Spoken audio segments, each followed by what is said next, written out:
आज मी माझ्या गार्डनमध्ये खूप छान असे प्रयोग केलेले आहेत आणि गेली 2 महिने मी हा प्रयोग पाहते आहे की झाडांमध्ये माझ्या खूप फरक पडलेला आहे. फुलं येण्यामध्ये किंवा मग जी की हिरवा रंग असं जे माझं गार्डन झालेलं आहे, तर ते मी आज तुम्हाला दाखवणार आहे की काय मी नवीन प्रयोग केलेला आहे. तर हे केलेलं आहे मी जीवामृत.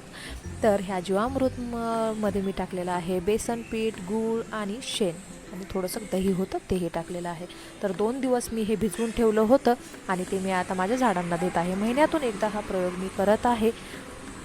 तर माझ्या झाडांना खूप फरक पडला ह्या जीवामृतमुळे आणि घरच्या घरी कुठलाही खर्च नाही ह्या जीवामृतमुळे बिलकुल, आणि साईड इफेक्टही होत नाहीत झाडांना.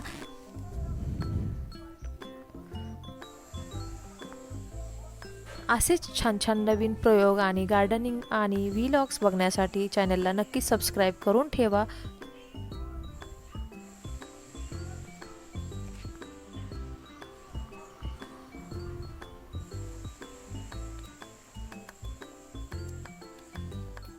तर हे आहे पेरूचं झाड. मागच्या महिन्यामध्ये पेरूच्या झाडाच्या पानांना थोडीशी फंगस लागल्यासारखी झाली होती, तर तेही बिलकुल आता क्लीन झालेलं आहे.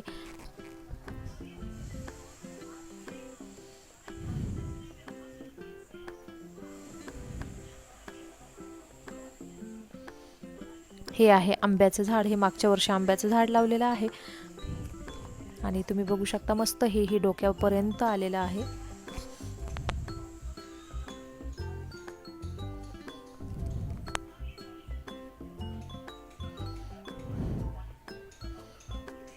हे आहे लिंबाचं झाड. थोडं थोडं खालून उकरायचं आहे आणि त्यामध्ये आपलं हे जीवामृत टाकायचं आहे.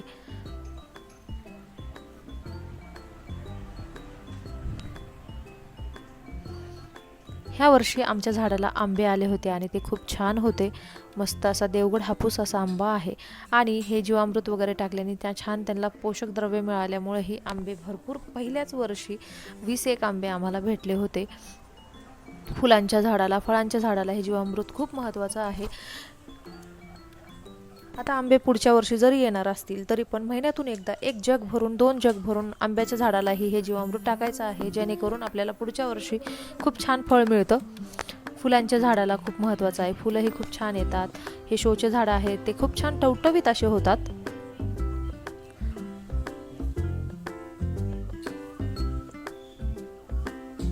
आता ह्या वर्षी मी 4 शेवग्याच्या शेंगाचे झाडं घेतलेले आहेत. छोटेसे रोपं घेतलेले आहेत नर्सरीमधून आणि तेही 8 दिवसापूर्वी मी लावलेले आहेत. तर त्याची पण वाढ खूप छान चिटकले आहेत.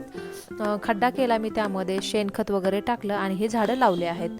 तर तुम्ही बघू शकता मस्त छान वाढत आहेत हे पण. ह्याला आपण थोडंसं जीवामृत देऊयात.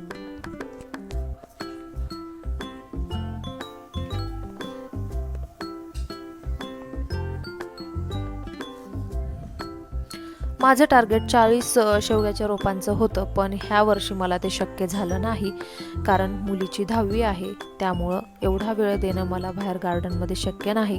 त्यामुळे मी 4 झाडं आणलेली आहेत, रोपं आणलेली आहेत शेवग्याची आणि ती लावलेली आहेत.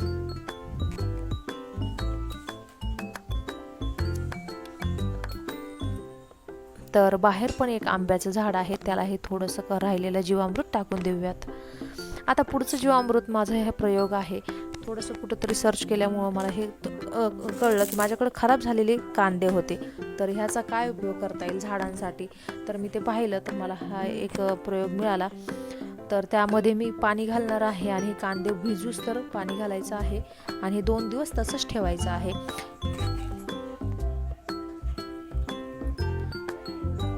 जास्त प्रमाणात आपण कधी किचनमध्ये कांदा कापतो तर ते पालापाचोळा न फेकून देता ते बादलीत भिजू घालायचं आणि त्याचं पाणी आपण जास्वंदाच्या झाडाला टाकणार आहोत.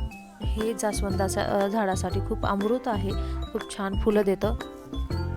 हे पांढरे फुलं आहेत, ह्याच्यासाठी हे खूप फायद्याचं आहे जीवामृत. किंवा घरात आपल्या जे वेस्टेज असतं सकाळच्या फळांच्या साली, भाज्यांच्या साली ज्या असतात त्या पण भिजवून आपण जर झाडांना त्याचं पाणी दिलं तरी खूप छान घरच्या घरी फायदा होतो आणि एक्स्ट्रा काही विकत आणण्याची, खतं आणण्याची वगैरे गरज पडत नाही.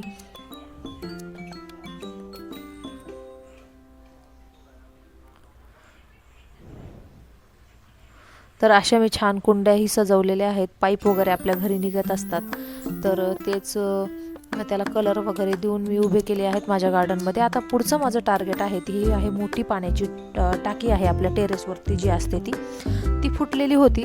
तर आता त्यामध्ये मी केशर आंब्याचं झाड लावणार आहे. ह्या वर्षी मी सफरचंदाचे झाड आणि केशर आंब्याचं झाड परत घेतलेलं आहे आणि ते मला लावायचं आहे. हे आहे सफरचंदाचं झाड, तर त्याच्यासाठी मी वेगळी टाकी वापरणार आहे आणि केशर आंब्यासाठी ही टाकी वापरणार आहे.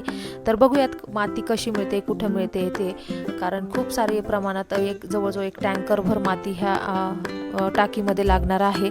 तर तेवढ्या प्रमाणात काय आपल्याला माती कुठं भेटते काय ते बघूयात. आपण शोध घेणं चालू आहे माझं. तर पुढचा मी व्हिडिओ करणारच आहे.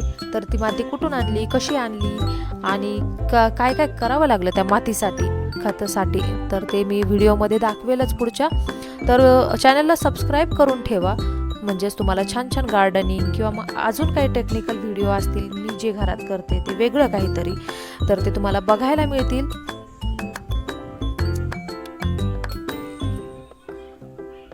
तर आजचा व्हिडिओ तुम्हाला कसा वाटला तेही कळवा आणि काही वेगळं अजून गार्डनमध्ये मी काय करू शकते तेही मला नक्की सुचवा.